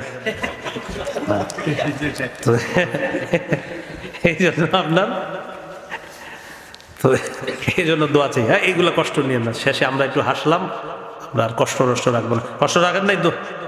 কষ্ট রাখেন না। আপনাদের সবার সাথে যেন আল্লাহ জান্নাতে দেখা করে দেয়। আলহামদুলিল্লাহ রাব্বিল আলামিন ওয়াল আকিবাতু লিল মুত্তাকিন ওয়াসসালাতু ওয়াসসালামু আলা সাইয়্যিদিল আমবিয়া ওয়াল মুরসালিন ওয়া আলা আলিহি ওয়া আসহাবিহি আজমাইন। রব্বানা যালামনা আনফুসানা ওয়া ইল্লাম তাগফির লানা ওয়া তারহামনা লানাকুনান্না মিনাল খাসিরিন। রব্বিরহামহুমা কামা রব্বায়ানি সগীরা। মাবুদ মেহেরবান মাওলা, আল্লাহ মেহরবানি করে তাফসিরুল কোরআন মাহফিলকে আপনি কবুল করেন। আল্লাহ 10ম বার্ষিকী তাফসিরুল কোরআন মাহফিলকে আপনি কবুল করেন। আল্লাহ কোরআনের আলো এই মাদ্রাসাটিকে আপনি কবুল করে নেন। আল্লাহ আজকে 2 জন হাফেজে কোরআন হয়েছে মাওলা, তাদেরকে হক্কানি রব্বানি আলেম মুফতি মুহাদ্দিস হিসাবে আপনি কবুল করে নেন। আব্দুল্লাহ ইবনে আব্বাস, আব্দুল্লাহ ইবনে মাসউদ রাদিয়াল্লাহু তাআলা আনহুমার মতো যুগ শ্রেষ্ঠ মুহাদ্দিস মুফতি মুফাসসির বানায়া দেন। আল্লাহ মাহফিলের আয়োজক, মাহফিলের শ্রোতা কমিটি, আল্লাহ সকলের মাঝে উলফত মোহাব্বত তৈরি করে দেন। আল্লাহ বিশেষ করে আল্লাহ যিনি দাওয়াত দিয়েছেন মাওলা, তিনি একটু পেরেশানির মধ্যে পড়ে গিয়েছিলেন, স্বল্প সময়ের জন্য মানুষের সাথে ভাই ভাই হিসাবে একটু অভিমান হয়েছিল মাওলা। আল্লাহ আমরা যেন অভিমানগুলা ভুলে গিয়ে মাওলা একসাথে নেক হয়ে জান্নাতে আবার একসাথে হতে পারি, তৌফিক দান করেন। আল্লাহ আমাদের এই আরজিটা আপনি কবুল করে নেন। আজকে আমি যাদের সামনে বসলাম, যারা আমার সামনে বসছে মাওলা, সবার সাথে আবার জান্নাতে দেখা করায় দিয়েন। আল্লাহ আমরা যেন ভাই ভাই হয়ে থাকতে পারি, তৌফিক দান করেন। আল্লাহ বিশেষ করে দাওয়াত ও তাবলীগ, আল্লাহ কত মুবারক একটা জামাত মাওলা। আল্লাহ মেহেরবানি করে উলামায়ে কেরামের তত্ত্বাবধানে আলেমদের কথাগুলা মেনে নিয়ে আমরা সবাই যেন আবার আগের মতো এক নেক হয়ে কাজ করতে পারি, তৌফিক দান করেন। আল্লাহ কত আনন্দ উৎফুল্ল নিয়ে আগে টঙ্গীর মাঠে যাইতাম মাওলা। আল্লাহ প্রত্যেক বছর মাদ্রাসায় যখন পড়তাম 5 দিনের জন্য চলে যাইতাম। আল্লাহ কত উৎফুল্ল ভাব কাজ করতো, হঠাৎ কি হয়ে গেল মাওলা। আল্লাহ কারা এই সমস্ত ষড়যন্ত্র করতেছে মাওলা, আল্লাহ এই ভয়ঙ্কর ফিতনা থেকে হেফাজত করে সারা পৃথিবীর মুসলমানদেরকে এক বানায়া দেন। আল্লাহ সবাইকে সঠিক বুঝার তৌফিক দান করেন। আল্লাহ সকলকে সঠিক বুঝার তৌফিক দান করেন। এই এলাকার উলামা, তুলাবা, আইম্মা মাসাজিদ, মুহতামিমিনে মাদারিস সকলকে আপনি আল্লাহ এক নেক হয়ে চলার তৌফিক দান করেন। মাবুদ মেহেরবান মাওলা, উলামায়ে কেরাম, সর্বসাধারণ শ্রোতা মা বোনরা, আমরা যারা আজকে আলোচনায় শরীক হয়েছি মাওলা, আমাদের সকলকে আবার আপনি জান্নাতে দেখা করায়া দিয়েন। আল্লাহ এই আয়োজনটা আপনি কবুল করে নেন। আল্লাহ ভুল ভ্রান্তিগুলা মাফ করে দিয়ে আল্লাহ এই মাহফিলটা সার্থক হবে যদি আমরা একজন নামাজি হয়ে যায়। আল্লাহ নতুন করে আমাদের যারা এখনো 5 ওয়াক্ত নামাজ পড়ি না, আল্লাহ মেহেরবানি করে সকলকে আপনি 5 ওয়াক্ত নামাজি বানায়া দেন। মা বোনদেরকে 5 ওয়াক্ত নামাজি বানায়া দেন। আল্লাহ আগামীকাল ফজর থেকেই পুরুষরা মসজিদে গিয়ে 5 ওয়াক্ত সালাত জামাতে আদায় করার তৌফিক দান করেন। আল্লাহ আমি সফরে আছি, সফরকে আপনি নিরাপদ করে দেন। আল্লাহ ঢাকার উদ্দেশ্যে রওনা করব, সহি সালেমে নিরাপদে গন্তব্যে পৌঁছায় দিয়েন। আল্লাহ উলামায়ে কেরাম যারা সফরে আছে সকলের সফরকে আপনি নিরাপদ করে দেন। আল্লাহ সকলকে বিপদ আপদ জানমালের অ্যাক্সিডেন্ট থেকে হেফাজত করে নিরাপদে নির্বিঘ্নে আপন গন্তব্যে পৌঁছায় দেন। রব্বানা তাকাব্বাল মিন্না ইন্নাকা আনতাস সামিউল আলিম। আল্লাহ আমাদের মধ্যে যাদের মা বাবা আত্মীয় স্বজন কবরে আছে মাওলা, আল্লাহ সবার কবরগুলা জান্নাতের বাগান বানায়া দেন। আমাদের উস্তাদদের মধ্যে যারা বেঁচে আছে তাদেরকে হায়াতে তৈয়্যিবা দান করেন। আল্লাহ যারা বেঁচে নাই তাদের কবরগুলা জান্নাতের বাগান বানায়া দেন। আল্লাহ আয়েশা সিদ্দিকা রাদিয়াল্লাহু তাআলা, আবু বকর, ওমর, ওসমান, আলী, আব্দুল্লাহ ইবনে মাসউদ, আব্দুল্লাহ ইবনে আব্বাসের মতো করে দেন। সমস্যা না থাকে